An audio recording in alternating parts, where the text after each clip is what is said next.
Diz assim a palavra de Deus, carta de Tiago, capítulo 5, de 13 a 15. Alguém entre vós está aflito? Ore. Alguém está contente? Cante louvores. Algum de vós está doente? Chame os presbíteros da igreja, para que estes orem sobre ele, ungindo-o com óleo em nome do Senhor. E a oração da fé salvará o doente, e o Senhor o levantará. E se houver cometido pecados, será perdoado. Palavra do Deus Altíssimo. Queridos irmãos, um historiador do segundo século registrou que Tiago, meio-irmão de Jesus, filho de José e de Maria, ele ia ao templo antes da sua destruição e ele passava horas ajoelhados em oração, pedindo misericórdia a Deus pelo povo de Israel por ter rejeitado o Messias. E tantas horas ajoelhados lhe provocaram e produziram calos nos joelhos, e joelho de camelo foi como que um apelido que foi dado por conta de ter Tiago. Se esta declaração é verdadeira, não temos a real comprovação, mas se é verdade isso, ele realmente criou muitos calos nos joelhos de tantas horas ajoelhado em oração. Portanto, Tiago fala da oração, e os apóstolos e Tiago, a quem o Senhor ressurreto aparece especificamente e especialmente, que é um dos líderes da igreja de Jerusalém, ele não apenas recomenda a oração, ele foi um homem de oração. Tiago está concluindo a sua carta, e nós já vimos nas duas últimas mensagens o que ele tratou. E nós temos até aqui 8 imperativos. Tiago concluirá a sua carta com, até aqui, 8 ordens, 8 imperativos. O primeiro, sede pacientes, lembrando que o contexto destes 8 imperativos, destas 8 ordens, é o fato de que estamos vivendo em um mundo caído, um mundo que jaz no maligno, um mundo onde existe opressão, corrupção, injustiça, desigualdade, um mundo onde Jesus disse: no mundo tereis tribulações, e diante de um mundo assim cruel, bárbaro, injusto, que provoca e produz sofrimentos, diante de um mundo assim, é necessário ouvir as ordens de Deus através da instrumentalidade de Tiago. Sede pacientes até a vinda do Senhor. Até a vinda do Senhor. Macrotomia, paciência, macrotomia, a capacidade de lidar com pessoas difíceis, pessoas para quem você precisa demonstrar muita longanimidade. Tiago também fala da perseverança, o pomone, a capacidade de lidar com situações e com circunstâncias difíceis. Se você está vivendo um desemprego, uma situação difícil, e se simultaneamente seu cônjuge é uma pessoa difícil, você precisa de upomone e macrotomia, paciência e perseverança. Sede pacientes. Em segundo lugar, fortalecei o coração. O coração é o mundo interior. Ele precisa do fortalecimento no homem interior que o Espírito de Deus é capaz de produzir, porque não é pela nossa força, é por Deus. Terceiro mandamento: não vos queixeis uns dos outros. Pressões externas, com certeza, mexem conosco, nos tornam pessoas irritadiças e fazem com que acabemos nos queixando, murmurando e ferindo outras pessoas do nosso convívio.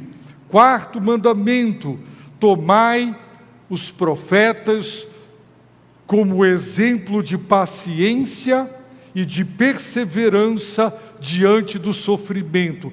Como os profetas sofreram, eles são exemplares, exemplo de paciência e perseverança na dor.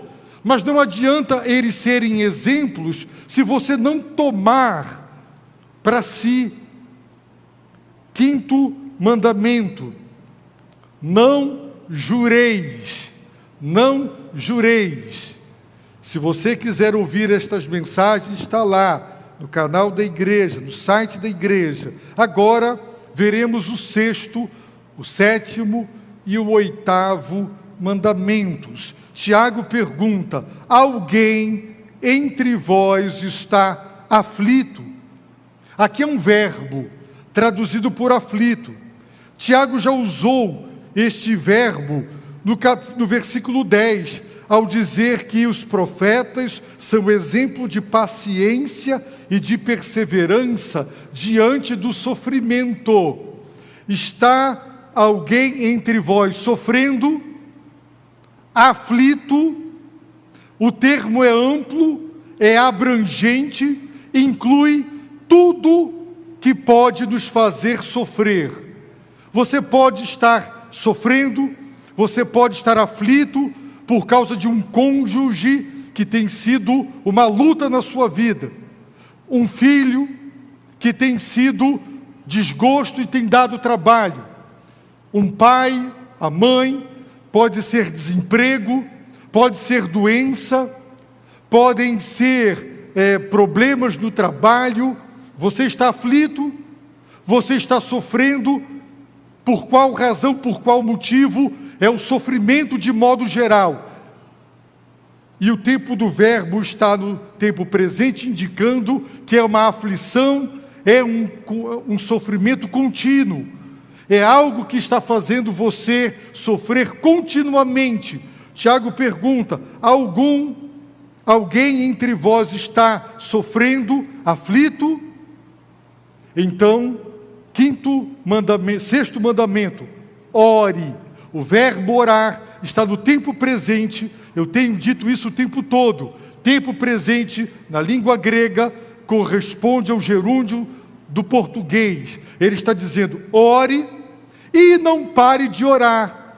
Ore continuamente. Não pare de orar. Está alguém entre vós aflito, sofrendo? Ore. Derrame-se diante de Deus.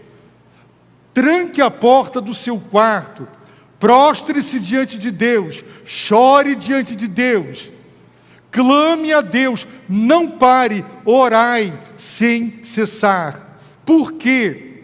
Porque para suportar o sofrimento, para suportar uma aflição contínua, ininterrupta, um quadro de sofrimento que não dá qualquer luz do fim do túnel de que vai acabar.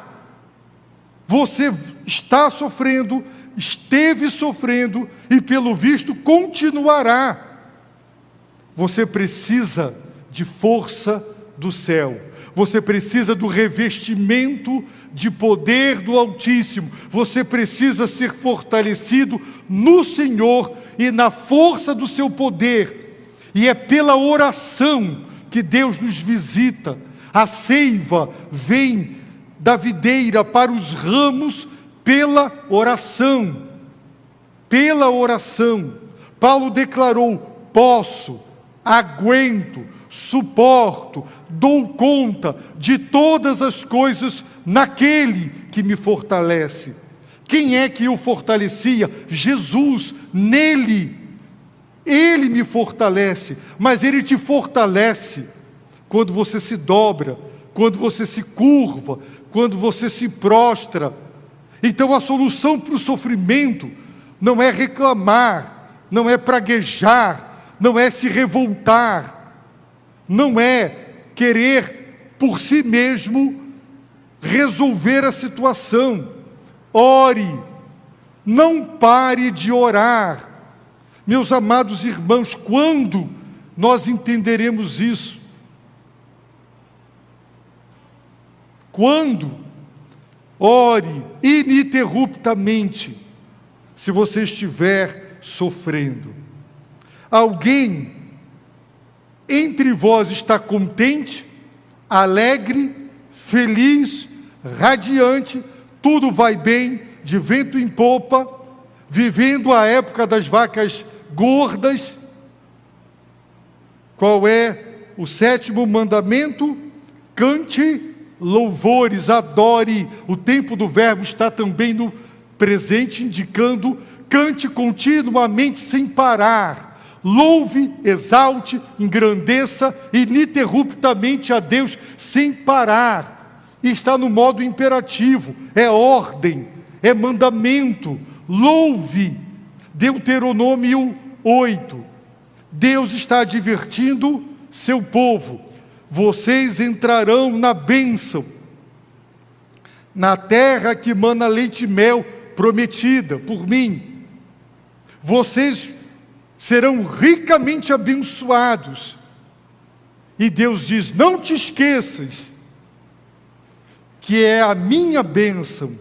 Depois de entrares, prosperares, tudo indo de vento e polpa, te esqueças e me dê as costas. Deus já está prevendo, porque o ser humano, quando está na bênção, na época das vacas gordas, tudo indo bem, de vento em polpa, ele esquece, ele é ingrato, ele relaxa na vida espiritual, ele se torna relapso para com Deus, para com o culto, para com a adoração, porque tudo está indo bem. Deus é bom quando precisamos dele, quando não precisamos dele, ele atrapalha. Por quê? Porque eu queria agora estar num dia lindo desse, na piscina, no banho. Olha onde eu estou, no culto. Irmãos, viver um momento bom da vida é maravilhoso, mas as bênçãos de Deus nas mãos de algumas pessoas estraga. Uzias viveu o melhor momento da sua vida, do seu poder e do seu reino, e quando ele estava no topo da bênção, o seu coração se exaltou, ele esqueceu do que Deus havia feito por ele, porque maravilhosamente, ajudado por Deus, diz o texto bíblico, ele prosperou, e na bênção esqueceu, violou a lei de Deus. Os irmãos sabem muito bem, a história do povo de Israel é uma história marcada por períodos de bênçãos, e em tais períodos o povo caiu na idolatria, na imoralidade e cometeu injustiça social. Então Deus mandava peia, Deus mandava disciplina, aí o povo sofria, aí o povo voltava-se no seu sofrimento para Deus, pedindo misericórdia. Esse Deus extraordinário da graça. E existem aqueles que dizem: o Deus do Antigo Testamento é o Deus da ira, não pode ser o Pai de Jesus Cristo. Como é? Vai ler a história do povo de Israel, para ver se esse Deus, o Pai de Jesus Cristo, se o Deus do Antigo Testamento não é o Deus da misericórdia, porque Deus suportou aquele povo ingrato o tempo todo o tempo.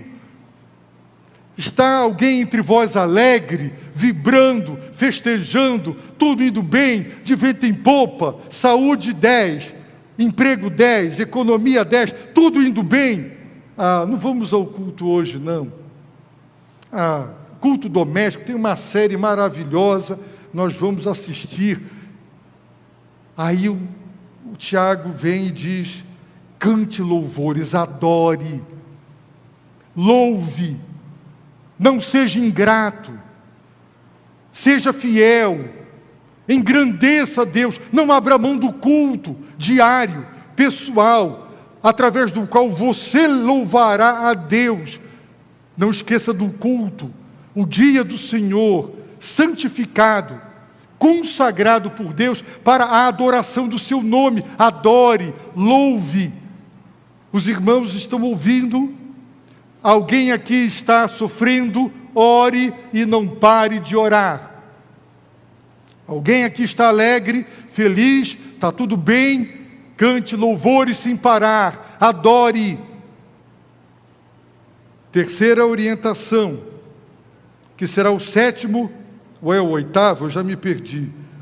Algum de vós está doente? Bem, qual é a orientação? Chame os presbíteros. Veja bem, os doentes estão contemplados na frase: alguém entre vós está aflito? Sim, a doença aflige, faz sofrer. Mas para os doentes, além da exortação para orar ininterruptamente, tem mais uma. Sabe por quê? Porque a doença não é fácil. A enfermidade não é simples. Nós somos um ser unificado. De noite eu quero prosseguir falando sobre isso, nós vamos continuar o texto. A psicologia moderna já fala há muito tempo que o homem é psicossomático. Se você tem uma enfermidade física, ela detona a tua emoção. Ou se você está depressivo, a tua saúde vai por água abaixo. Mas a Bíblia já diz que o homem é pneumato psicossomático, por ser um ser espiritual. O que acontece na sua vida espiritual afeta o corpo e a emoção. O que acontece no corpo afeta o psicológico e o espiritual. Prestem atenção. Então está alguém doente. Então a enfermidade, ela faz sofrer, ela gera muitos danos na alma, na vida espiritual. Não é fácil, irmãos, não é fácil. Só quem já ficou bem doente, ou quem acompanha uma pessoa doente por longo tempo, sabe o que é a enfermidade, as consequências, os desdobramentos. Por isso Tiago tem uma palavra, um plus aqui, um aditivo para os doentes. Além de não parar de orar, chame os presbíteros da igreja. Chamar para quê? Para que estes, os presbíteros, orem sobre ele, ungindo-o com óleo em nome do Senhor. Quem são os presbíteros? Se os irmãos lerem Atos, verão que a igreja de Jerusalém, Atos 11, Atos 15, tinha presbíteros. Tiago é um dos presbíteros da igreja de Jerusalém. Se os irmãos lerem as pastorais, Paulo vai falar sobre os bispos. Filipenses 1 fala de diáconos e bispos. Se os irmãos lerem primeira viagem missionária de Paulo, depois de plantar uma igreja em cada cidade, ele elegia presbíteros. A palavra literalmente significa ancião, mas não tem a ver necessariamente com a idade avançada, mas a maturidade espiritual, a integridade moral, a firmeza doutrinária, porque é uma prerrogativa do presbítero a pregação e o ensino.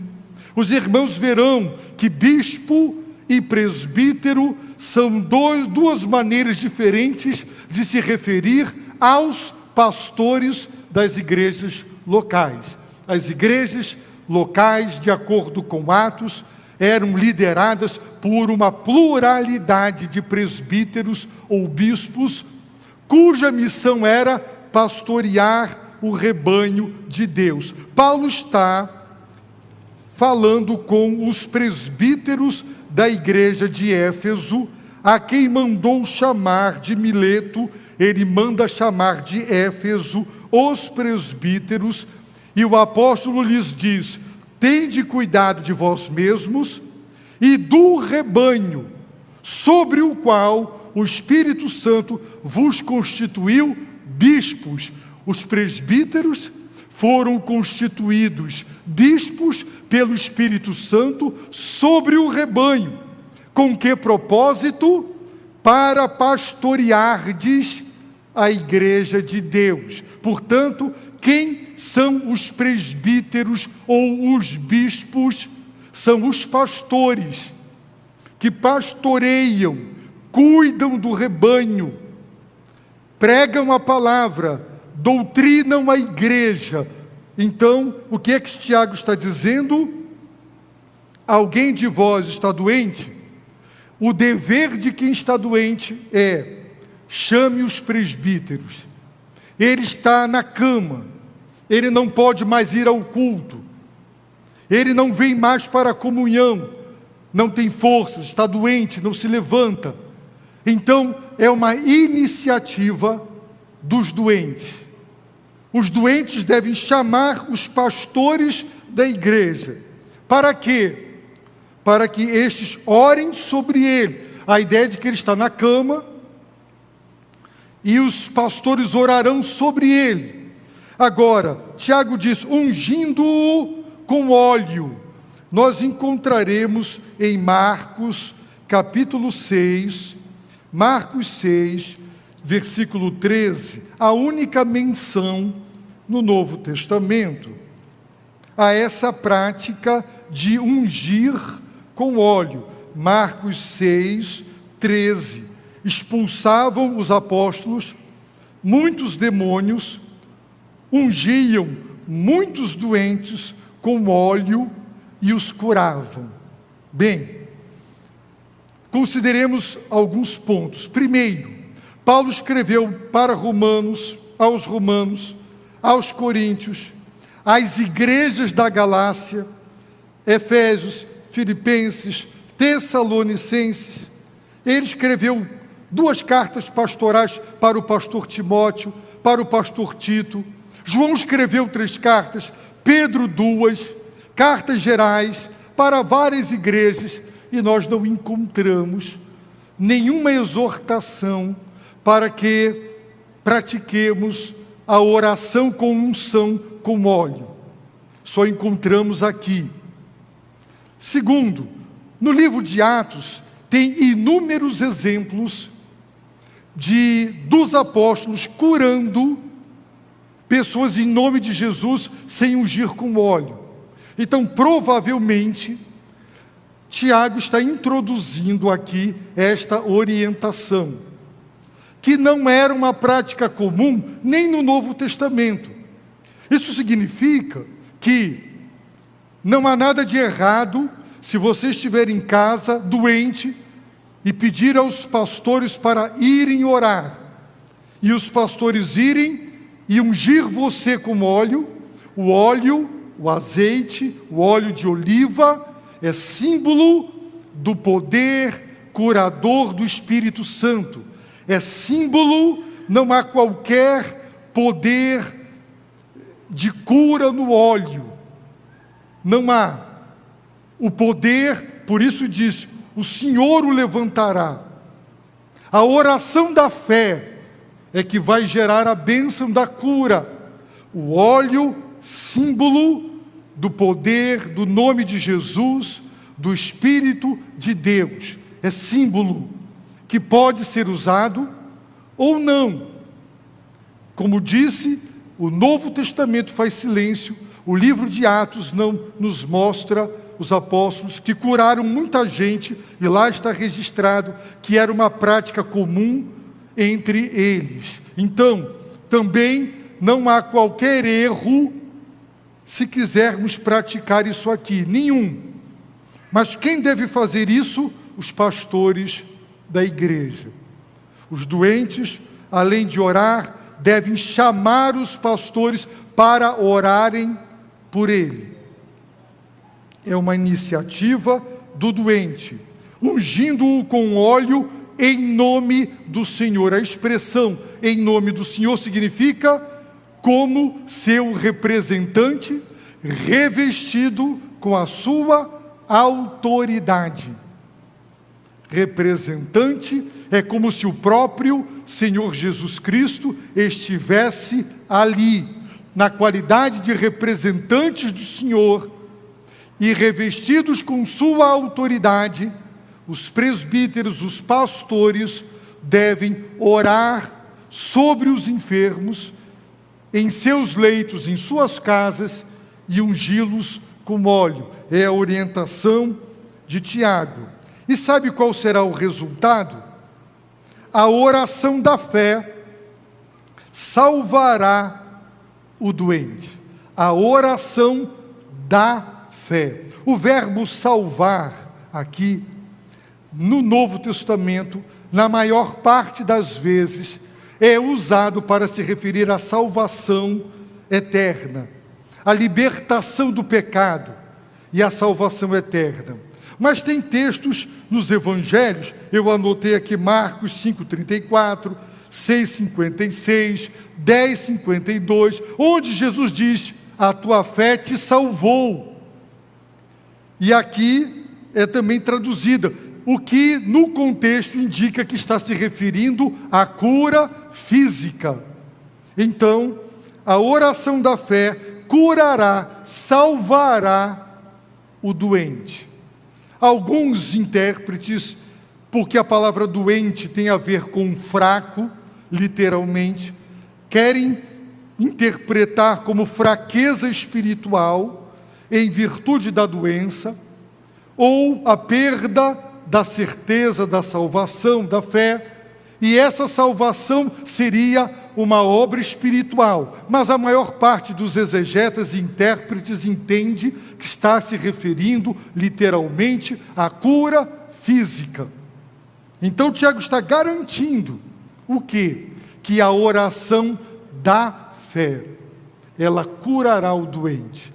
Calvino e Lutero, dois grandes reformadores, eles defenderam que a oração da fé, que curava eficazmente e infalivelmente o enfermo, e a prática da unção com óleo, ficaram restritos à era apostólica, porque eles são cessacionistas. Eles entenderam que os dons espirituais, sobrenaturais e miraculosos, cessaram na era apostólica. Essa é uma visão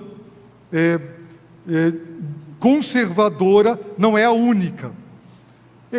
Outra visão, também conservadora, é de que hoje os dons espirituais, sobrenaturais, continuam sendo dados pelo Espírito Santo. No entanto, irmãos, e o que é interessante falar aqui, é que a oração da fé, ora, Tiago já tinha dito no capítulo 1, que se você vai pedir a Deus sabedoria, peça com fé, porque aquele que duvida, ele não deve esperar, ele não deve criar qualquer expectativa de que Deus o ouvirá. Então toda oração deve ser feita com fé.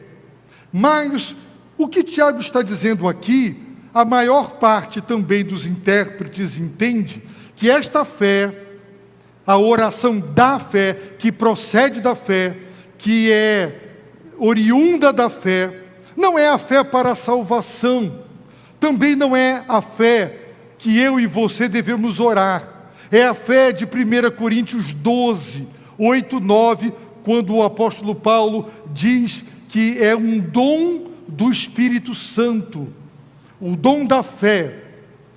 Deus não deu esse dom a todos, é um dom de Deus operar milagres, prodígios, grandes feitos, porque Deus concede a seus servos uma fé tamanha, e a fé remove montanhas, uma fé tão grande, tão poderosa, que Deus usa aquelas pessoas de um modo especial. E a oração da fé de um servo que tem este dom, ela eficazmente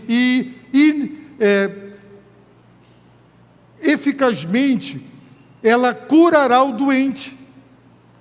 Por que se pensa assim? Porque se os pastores forem a uma casa, chamados pelo doente, e orarem sobre ele, e ele não ficar curado, quem falhou? A fé dos presbíteros? Eles não oraram com fé? A fé do doente? Que isso é fácil, botar a culpa no doente. Você não foi curado porque você não tem fé. Isso é fácil. Bem, Deus não cura todos os doentes. Paulo deixou Trófimo doente em Mileto.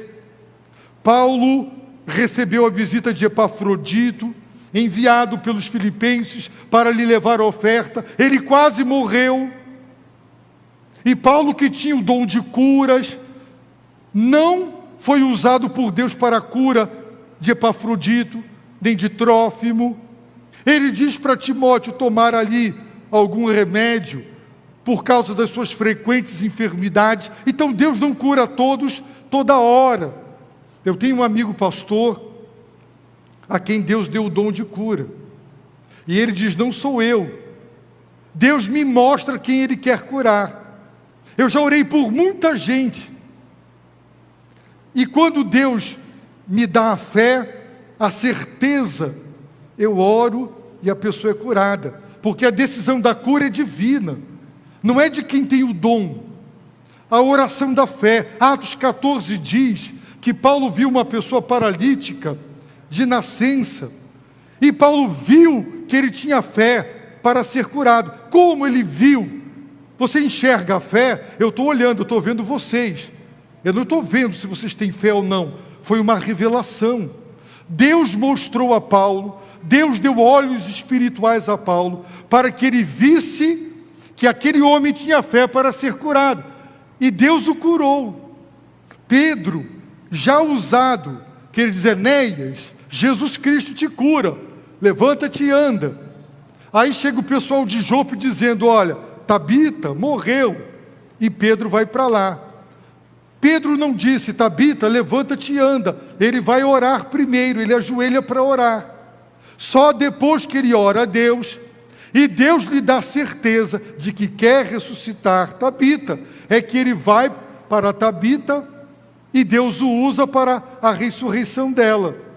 Irmãos, a oração da fé, a oração feita com essa fé, que é um dom de Deus, 1 Coríntios 12, versículo 8 e 9, é um dom, ali é um dom específico de Deus.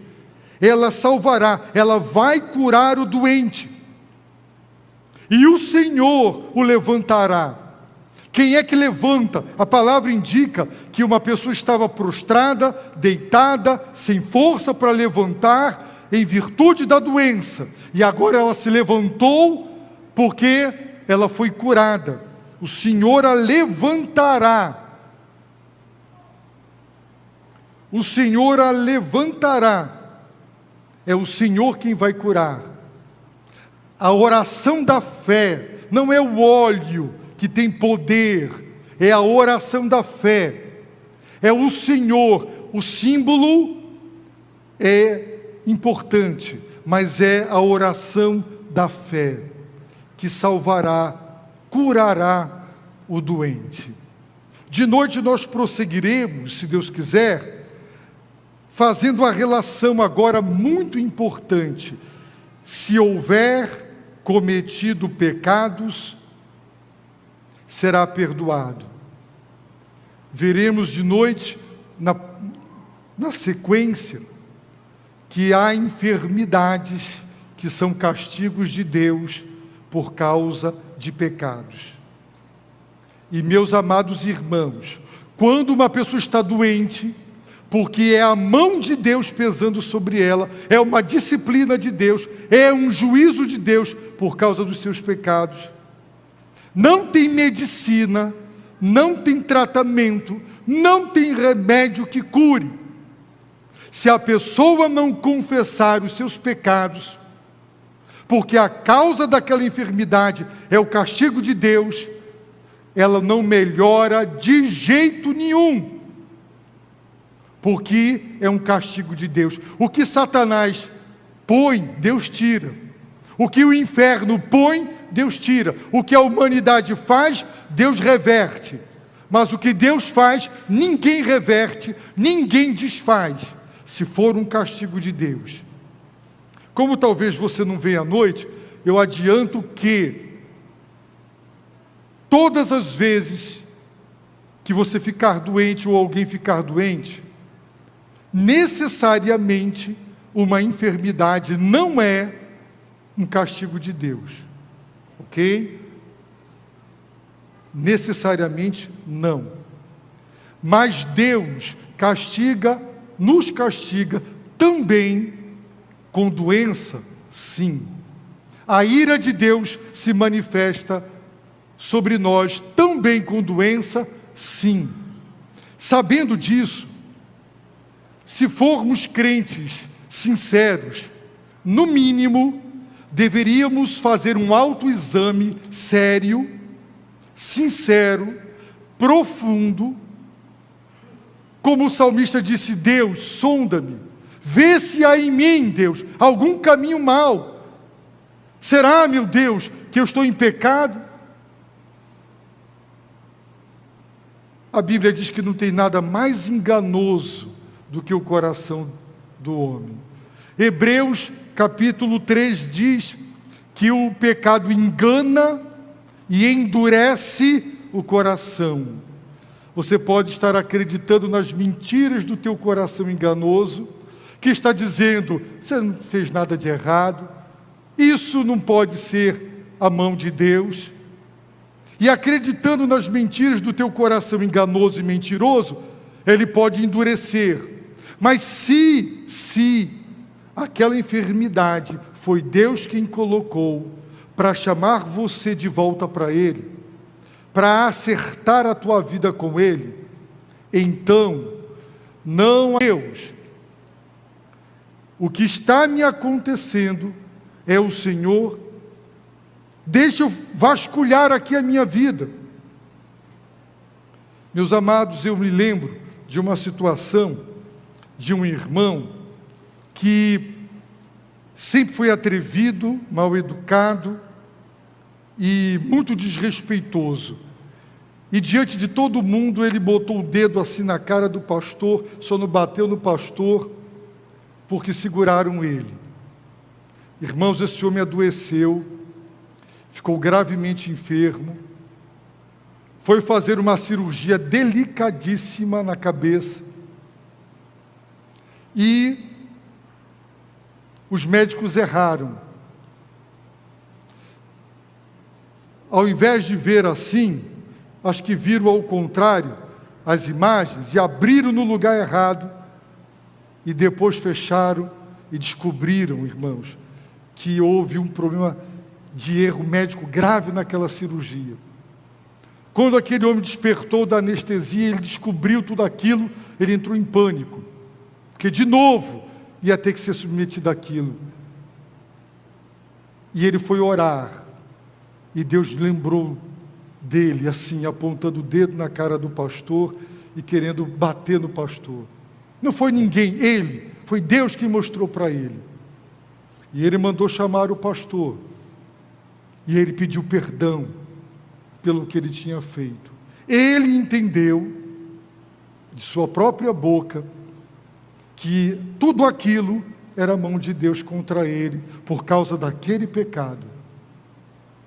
Miriam, ela se atreveu contra Moisés, os irmãos lembram, e Deus colocou uma lepra nela.